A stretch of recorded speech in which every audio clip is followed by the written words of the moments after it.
It's important to note that reinforcement can be delivered on different schedules, okay, or according to different timing patterns.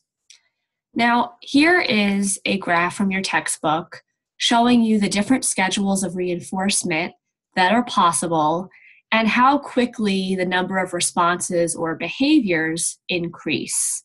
So I'm going to walk through all 4 schedules of reinforcement and sort of summarize what is entailed in that schedule. Now, we can reinforce based on the number of responses. Okay, these are ratio schedules, okay, the number of behaviors.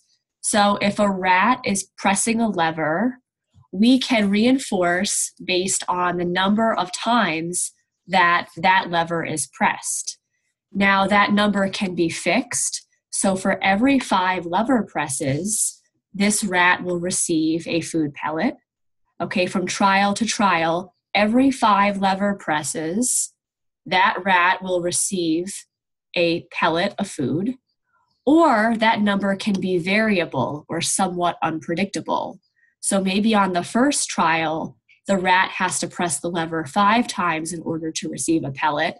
And then on trial 2, the rat has to press the lever 3 times, then 10 times, then 3 times.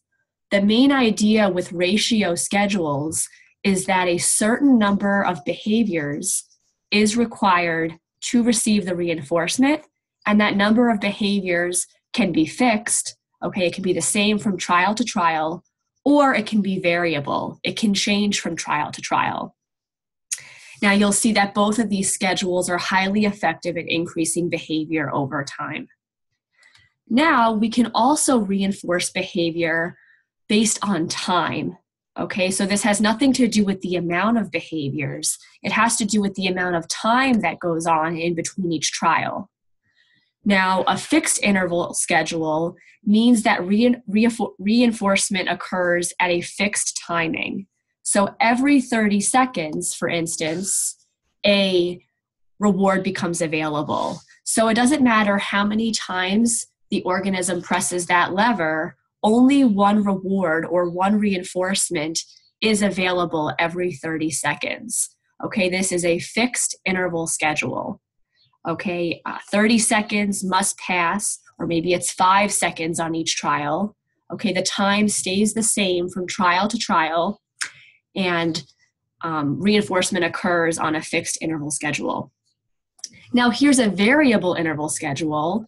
Okay, again, we're reinforcing based on the amount of time that has passed, but the timing changes from trial to trial. So maybe only 5 seconds has to go by. Okay, the rat presses the lever within that 5 seconds, it gets a reward, but now the next trial is 20 seconds long.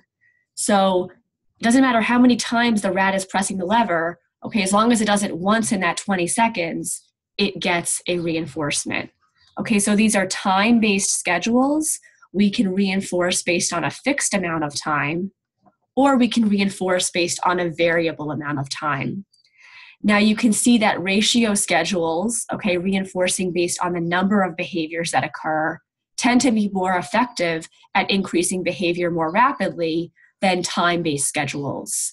Now, if you went on to take a more advanced course in behavioral modification theory, you would learn more about when to use these different schedules. Certain behaviors can really only be reinforced using timing intervals.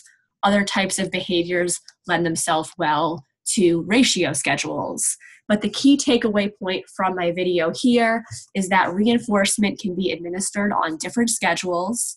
Okay, it could be based on the number of behaviors or the amount of time that goes by, and that can be either fixed or variable.